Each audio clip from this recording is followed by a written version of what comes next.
The call came on a dreary Tuesday afternoon.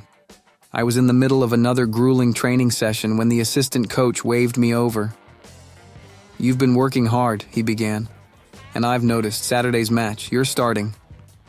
It took a moment for the words to sink in. Starting? Me? This was it. My chance to prove I belonged. The days leading up to the match were a whirlwind. The media got wind of my start, and suddenly everyone wanted a piece of the story. "Is he ready?" they asked. "Can he handle the pressure?" I tuned out the noise, focusing instead on the task at hand. I spent hours watching tapes, studying my opponents, and visualizing every move I'd make on the pitch. Saturday arrived in the blink of an eye.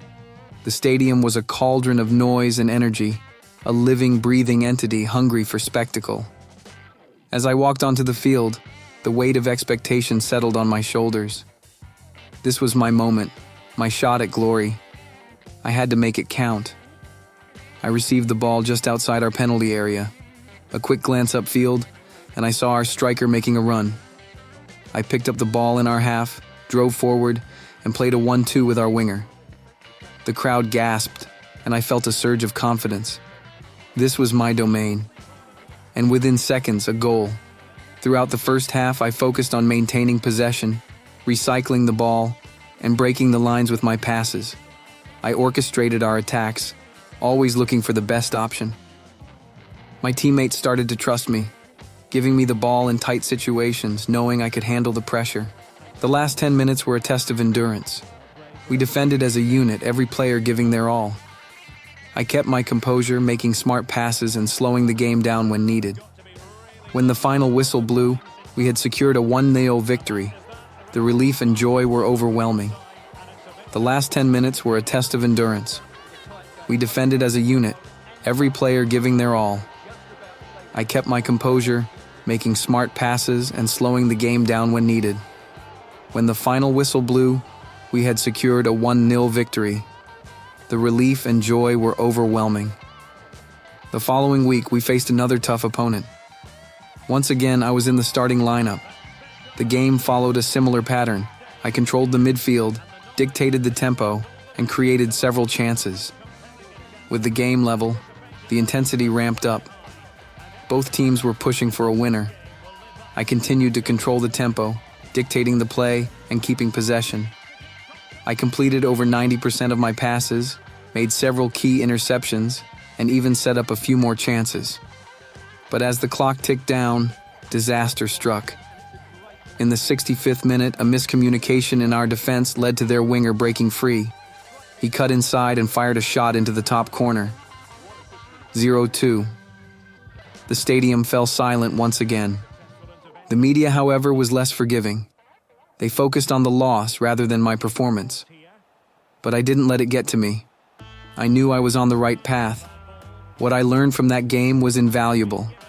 It wasn't just about technical ability or tactical awareness. It was about mental strength, composure, and the ability to rise to the occasion even when things didn't go our way. Next game, I put on a masterclass in midfield control. I completed over 90% of my passes, made several key interceptions, and even assisted in both of our goals.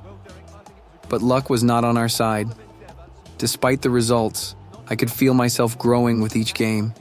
My confidence was building and my teammates were starting to look to me as a leader on the pitch. The gaffer pulled me aside after the third game. "You're doing everything right," he said. "Keep playing your game. The results will come." As we lined up in the tunnel, I felt a mix of nerves and excitement. My teammates patted me on the back, offering words of encouragement. "This is your day," our captain said.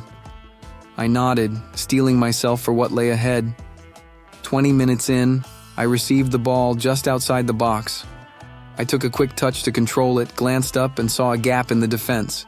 Without hesitation, I unleashed a curling shot towards the top corner. The keeper dived, but he was nowhere near it. The ball hit the back of the net and the stadium erupted. 1-0, my first goal of the game. I picked up the ball in our half, evaded a challenge, and drove forward. I saw a gap in the defense and went for it. But after that, victory came temptation.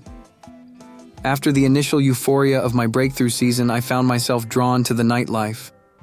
It started innocently enough, celebratory drinks after a big win, a few nights out with teammates.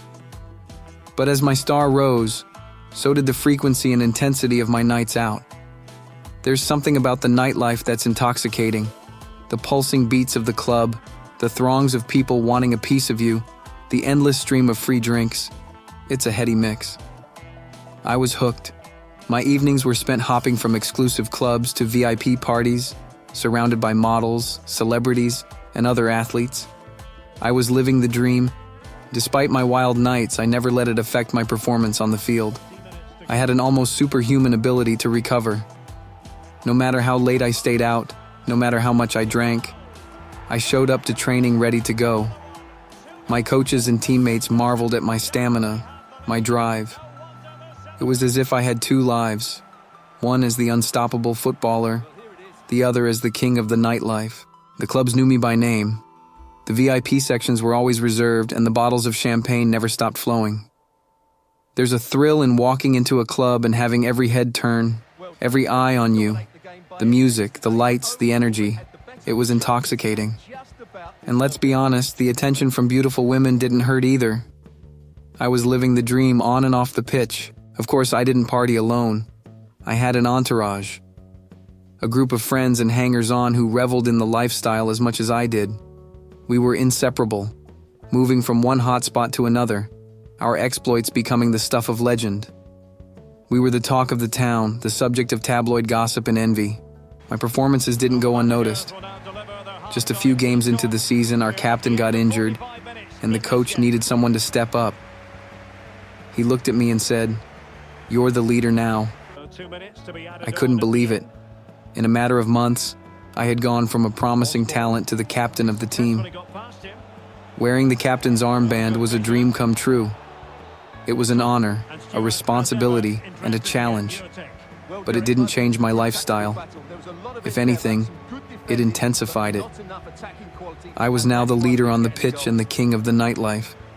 The parties became more extravagant, the nights longer and the stakes higher. Being the captain brought out the best in me. I thrived under the pressure, leading my team to victories. But off the pitch, I was spiraling. The late nights, the endless parties, the constant attention, it was taking a toll. There were mornings when I'd wake up, my head pounding, and wonder how long I could keep this up. But then I'd step onto the pitch, hear the roar of the crowd, and everything would fade away. The adrenaline would kick in, and I'd be phenomenal. It was during one of these wild nights that my life took an unexpected turn. I was at a swanky new club that had just opened. The place was packed with the usual crowd, models, celebrities, and fellow athletes. But then I saw her. She wasn't like the other girls. She wasn't trying to catch my eye or impress anyone. She was just there laughing with her friends, completely at ease. Her name was Eliza.